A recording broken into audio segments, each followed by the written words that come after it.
Good morning.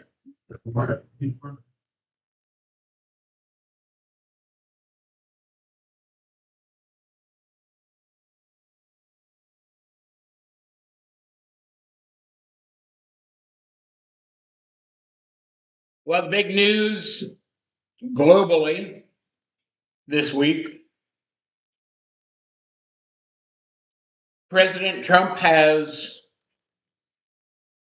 helped broker a peace treaty between Israel and Hamas.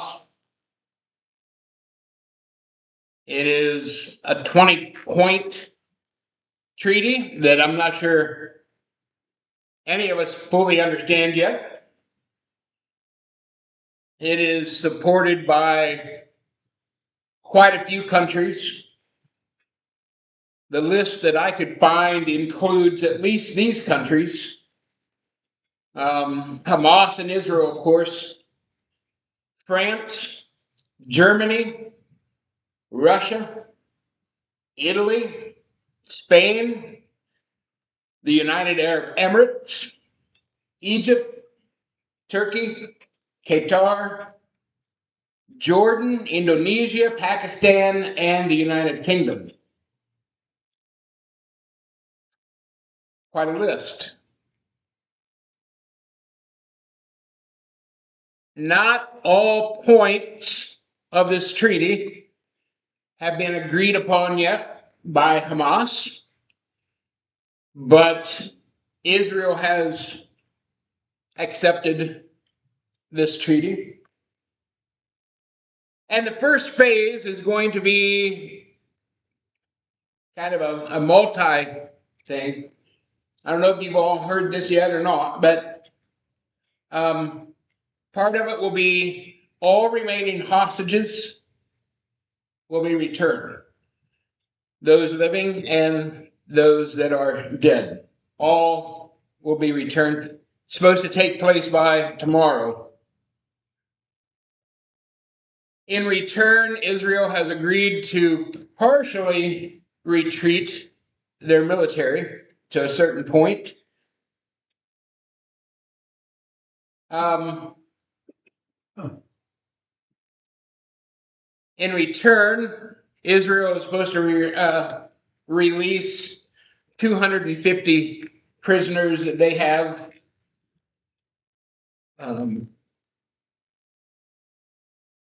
We'll see.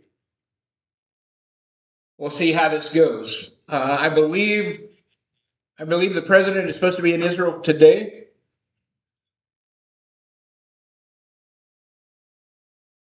We'll see. For 2 years, we've heard a lot of people wanting to agree and not wanting to agree, and so we need to continue to pray and watch. Today's message is, I am allowing evil to continue for now.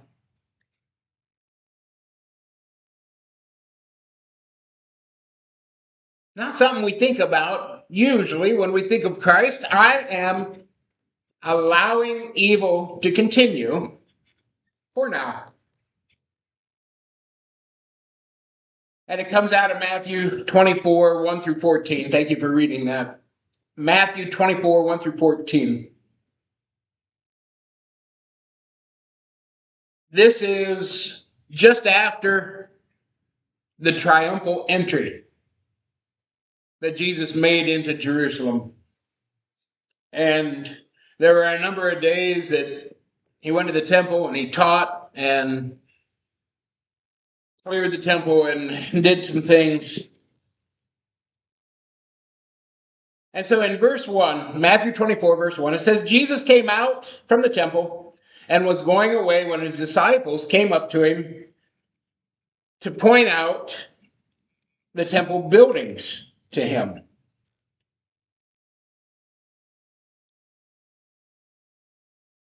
And he said to them, verse 2,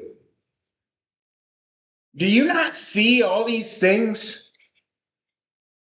Truly I say to you, not one stone here will be left upon another, which will not be torn down. Stones. We're not talking about a stone hillside here.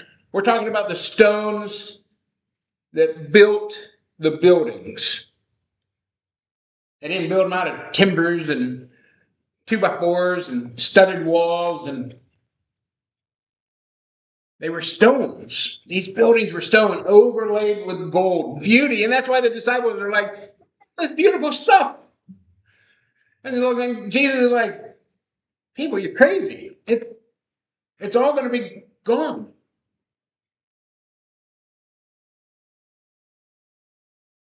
Jesus gives a little bit further detail. This comes out of Luke chapter 19. He gives a little bit more detail there. Luke 19, verses 41 through 44.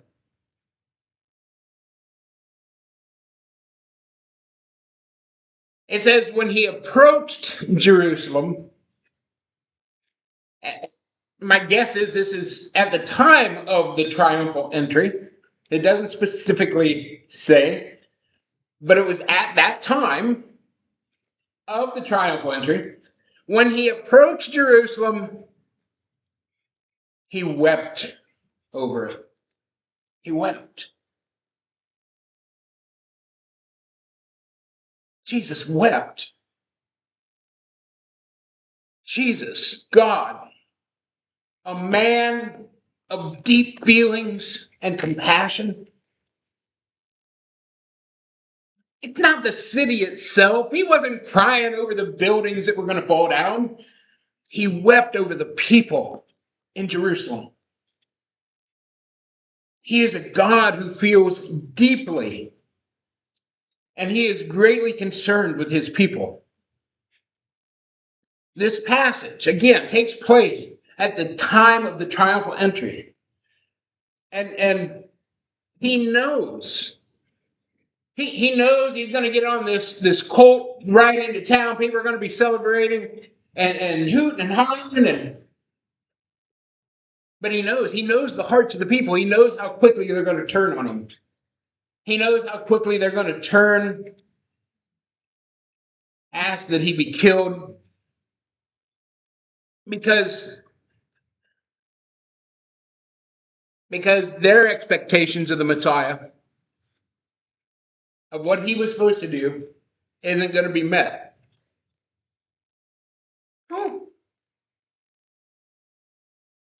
How many times day to day do we have that? Come on now.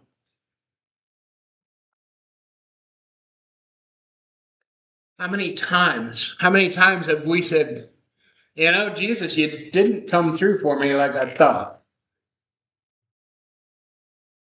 Huh? I don't know if I can trust you. We can. But if we're honest, has no one ever thought that? Everyone has thought that. I'm going to be that bold to say that at least. If you've never thought that, stand up. No, never mind.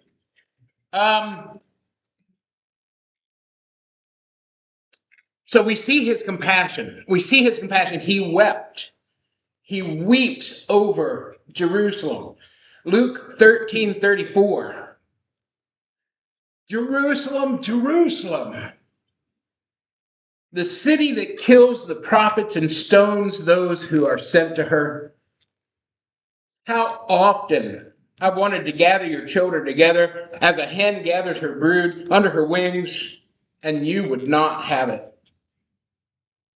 He laments over the people. How often I've wanted, how often I have wished, he says, how often it has been my desire to gather your children together like a hen gathers her young, and care for you, and protect you, and provide for you.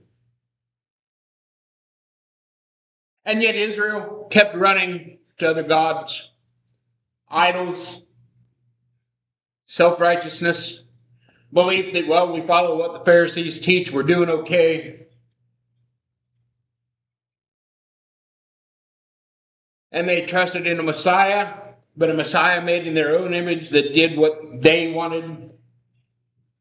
Part of the problem today, people have this image of what Christ is supposed to do. Again, we come back to this question. You didn't follow.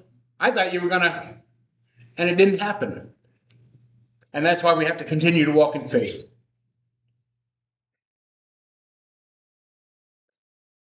These people thought that the Messiah was only about overthrowing the government, annihilating their current earthly enemies. And they had maybe no concept and no regard, at least, for the fact that he was here to destroy the enemy of our souls.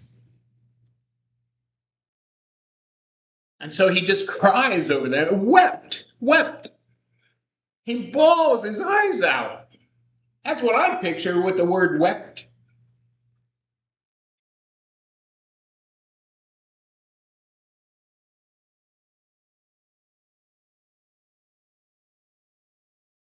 Looking back at Luke 19 for a moment, verses 43 and 44, Jesus says this, "For the days will come upon you when your enemies will throw up a barricade against you and surround you and hem you in on every side." He's saying this to Israel, to Jerusalem, to Judah, to the people. They're going to throw a barricade around you. And verse 44, "And they will level you to the ground and your children within you, and they will not leave in you one stone upon another, because you did not recognize the time of your visitation." What Jesus prophesied in these two verses, what we see from Matthew 24, and we're going to go back there, what he prophesied took place in 70 AD. And I'm just gonna read quickly the account of what happened. This is from John MacArthur, as he describes what took place. He says, "The method used by Titus when he laid siege to Jerusalem in AD 70, he surrounded the city on April 9th. Look at a calendar in your mind, April 9th, cutting off all supplies and trapping thousands of people who had been in Jerusalem for the Passover and the Feast of Unleavened Bread."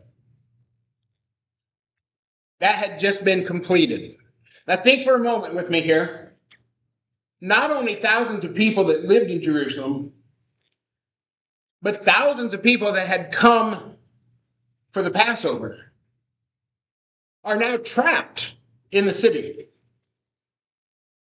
He goes on, "The Romans systematically built embankments around the city, gradually starving the city's inhabitants. The Romans held the city in this manner through the summer, defeating various sections of the city one by one. The final overthrow of the city occurred in early September." 5 months. April 9th, early September, 5 months. He goes on, "The Romans utterly demolished the city, temple, residence, and people. The Roman general built large wooden scaffolds around the temples, around the temple buildings, and what they did was they piled them full of wood and other flammable items and set them ablaze. The heat from these fires was so intense that the stones became rubble. It burned them up. And it says the remains then, they went through, they took out the gold and threw out the rest of the remains down into the Kidron Valley. Men, women, and children were brutally slaughtered by the tens of thousands, and the few survivors were carried off to become victims of the Roman circus games and gladiator bouts." Jesus wept over them. He saw this coming. And why? Why did it come? Why did it come? Because you did not recognize the time of your visitation. They did not recognize or would not recognize their Messiah had come to them. Oh, how many people today are on a path to destruction because they will not recognize the Messiah? Does it make me weep for them? Not as it should.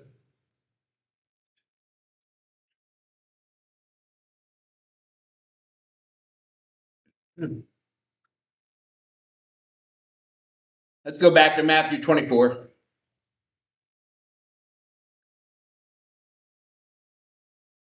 Do you not see all these things, these buildings? All of it's going to fall down. And so they go across the Kidron Valley, and as they're on the Mount of Olives, the disciples come to him privately saying, tell us when these things are going to happen and what the sign of your coming will be and the end of the age. A lot of times people break this down into 3 questions. I'm going to suggest that maybe it's 2 questions, and there's different ways we can look at this, but for today, we're going to look at it as 2 questions. I think the first question the disciples ask here in verse 3 is, when are these things going to happen? Tearing down the temple, this is something I don't think they had any vision of. When is that going to happen? When is that going to work into your plan of becoming king? When is that going to work into your plan of setting up your kingdom?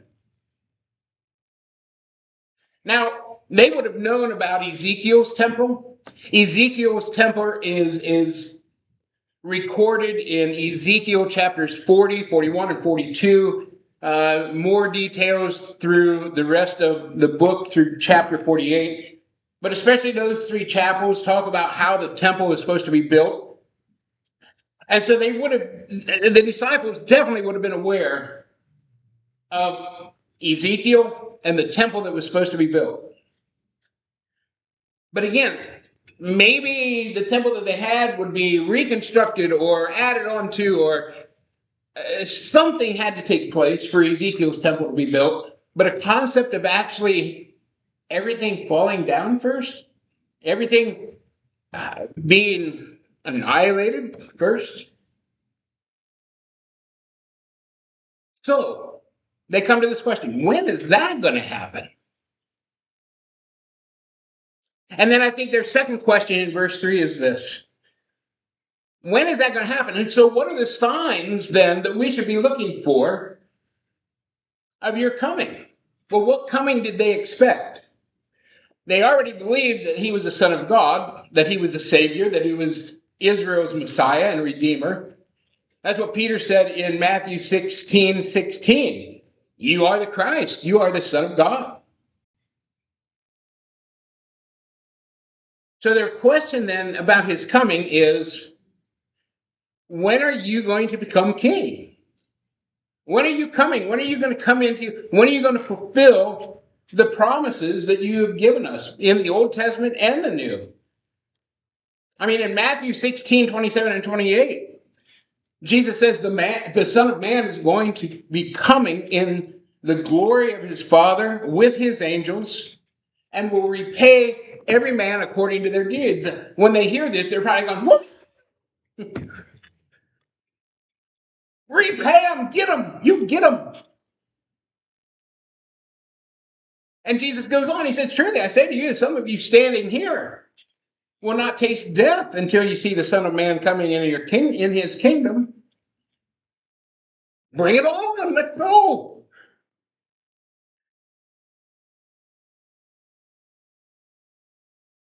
Tell us the signs. Tell us what to be looking for. They thought he was coming and setting up the kingdom immediately. That's what they said in Luke 19:11. They expected it to happen immediately.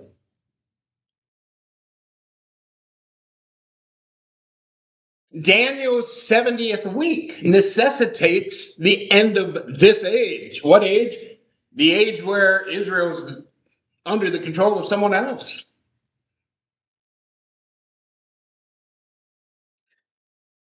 His coming is described in Ezekiel 43. I want to just read a couple of those verses and think about the glory. Jesus said, the Son of Man is coming in the glory of his Father, and the angels with him. This is from Ezekiel 43. The glory of the God of Israel was coming from the way of the east, and his voice was like the sound of many waters, and the earth shone with his glory. It was like the appearance of a vision I had seen, a vision when I saw when he came to destroy the city. The vision was like a vision I saw at the river when I fell on my face. Verse 4, Ezekiel 43, verse 4. And the glory of the Lord came into the house by the way of the gate facing the east, and the Spirit lifted me up and brought me to the inner court. And behold, the glory of the Lord filled the house.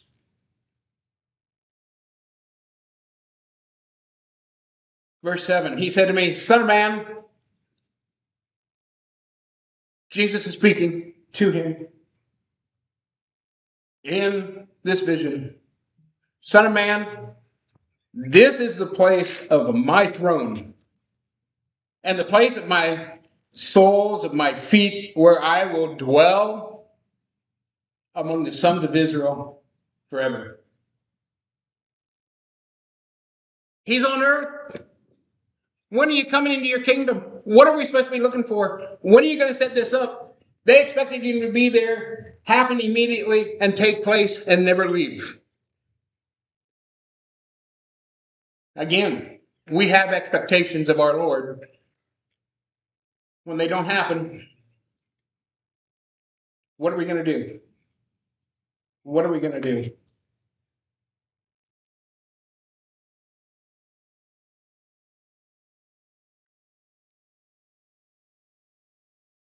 Jesus begins answering their questions by saying, see to it that nobody misleads you. That's the first instruction. Just don't be misled. Keep your faith in me. Keep grounded in the word. Keep looking. Don't let anybody mislead you. Many will come in my name saying I'm the Christ and will mislead many. You'll hear of wars, rumors of wars. Don't be frightened. Don't be frightened. Those things must take place. That's not yet the end. Nation will rise against nation, kingdom against kingdom, famines, earthquakes. All of these things are just the beginning of earth pains. Because then they're going to deliver you to tribulation, and they will kill you. And you will be hated by all the nations because of my name, he says. Are we hated? At that time, many people will fall away, betray one another, and even hate one another. False prophets will arise, mislead people. And because lawlessness is increased, most people's love will grow cold. And I think that's what we see in the world. Because lawlessness is increased, people's love grows cold. I think because lawlessness increased, people's faith grows cold.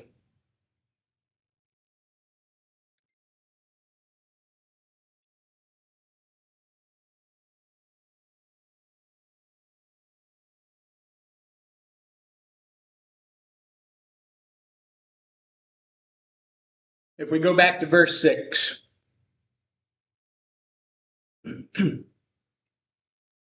you will hear of wars, rumors of wars. Don't be frightened. These things must take place. But that's not the end.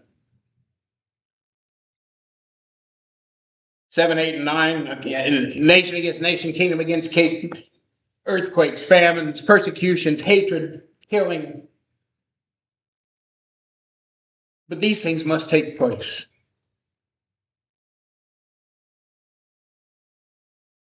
And not just now, but throughout the tribulation period, which there's a peace treaty during that time as well. And yet, it will be on easy peace midway through the tribulation. There's all war breaks out. And so it continues. Why? These things must take place. Why? God is all powerful. He is sovereign. Why? Why must these things take place? I'm going to give two reasons, two suggestions today. Number one, it's partly to give humanity warning signs of what is to come. Famines and earthquakes and wars, persecutions, people hating us because we love Jesus, people persecuting us, people killing us because we love Jesus. We don't feel that here very much in the U.S. It takes place. It's happening. The shooting took place a few weeks ago. It took the life of Charlie Kirk because of who he loved and what he stood for. So it's happening, but we don't feel it like other parts of the world where churches are being burnt. We don't have to. I have no fear that somebody's going to come in here today and set the church on fire and kill us. I'm not saying it can't happen, but we don't face that as an actual, real fear, especially in this part of Ohio. Come on now.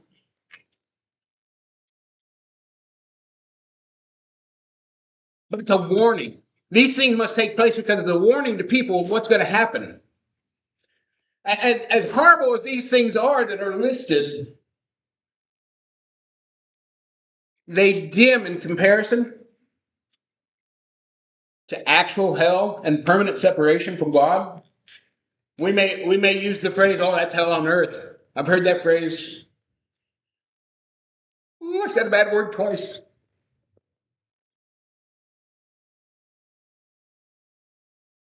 If y'all have seen any pictures at all of the war in the Ukraine or the war in Gaza, if you've seen any of those pictures, the destruction is horrible, unimaginable. I can't begin to imagine leaving the county and coming back to find just utter destruction. Can't imagine.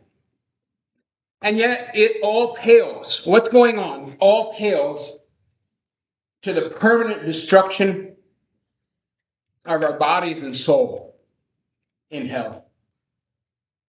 So these things must take place. Again, I prescribed it for one reason, to give people warning. God in his great mercy does everything he can to bring people to salvation, even through horrible things. Secondly, I think another reason these things must take place is the reason he allows sin and evil to continue for now is for the fulfillment of the scriptures, fulfillment of the prophecies that God has given. When Christ was arrested in Matthew chapter 26, if you take the two accounts between Matthew and Luke, we know that Peter takes out a sword and cuts off the ear of the high priest's servant. And Jesus says, "Come on now, put your sword away." And he heals the servant's ear. And the guy's going, "I'm sure there was blood coming out of there a minute ago." He heals the ear, and Jesus says to Peter, "Listen, put your sword away. Because if you live by the sword, you're going to die by the sword. Don't you know that I can call on my Father and he can send millions of angels and help me right now? But it's not like I need your help. I don't need your one sword here. Put that away, because otherwise, how are the scriptures going to be fulfilled that says it has to happen this way? Why does he continue to allow evil and sin for now?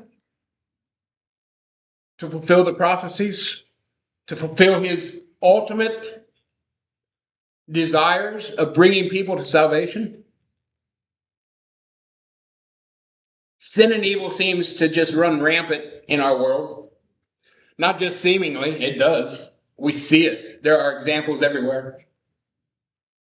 And for now, it is something that God and Jesus continue to allow to happen.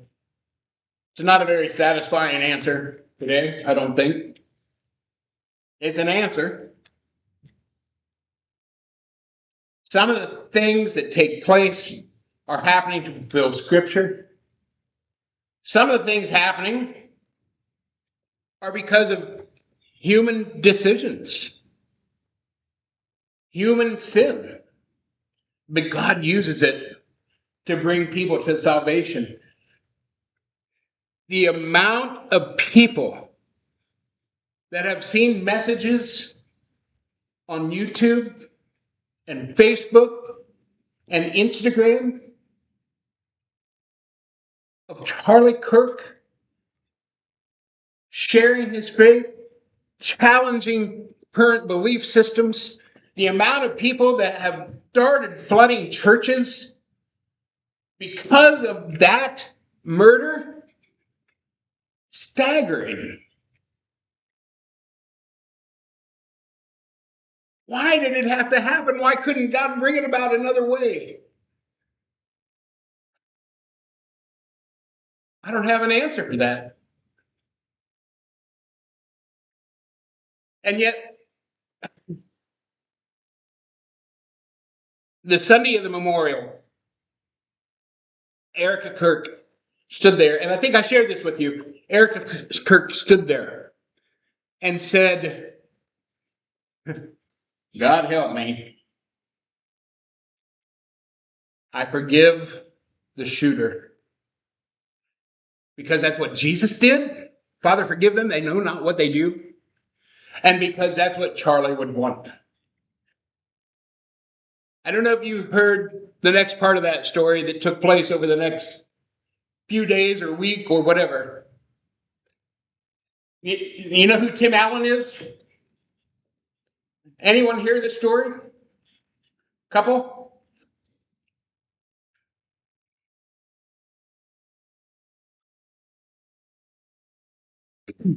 Tim Allen lost his father years ago. He didn't misplace him. Listen, he lost his father. His father was killed by a drunk driver.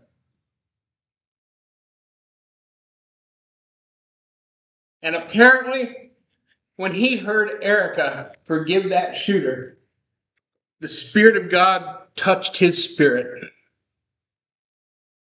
And he said he felt this need. And I don't know if he came to the conclusion that he did forgive. I didn't read it that specifically.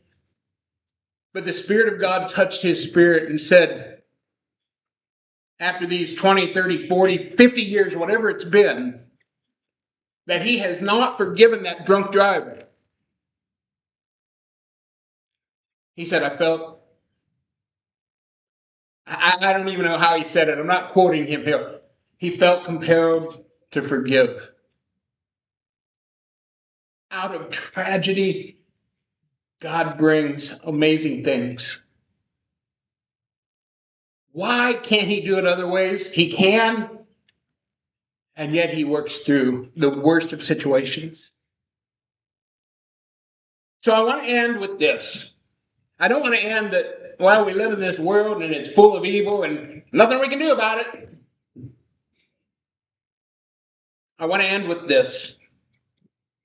That even though there are horrible things, and there will be horrible things until I'm gone, probably. Let's end with this. John 16:33.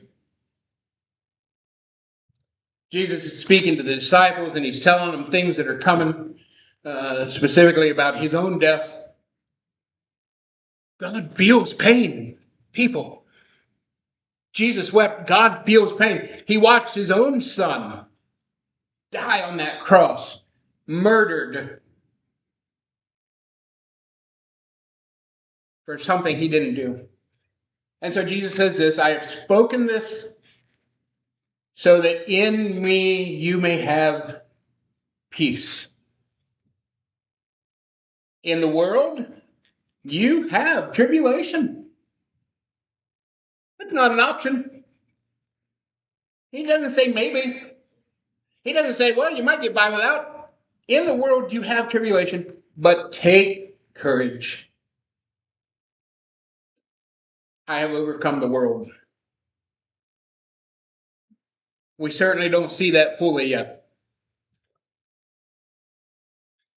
And that's where we walk in faith.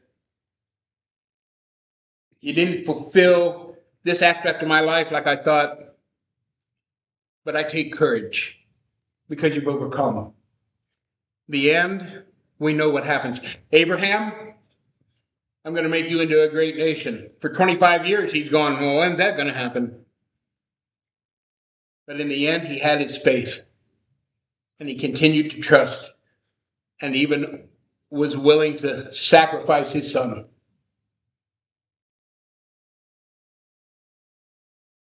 In the world, you have tribulation. Take courage. Christ has overcome.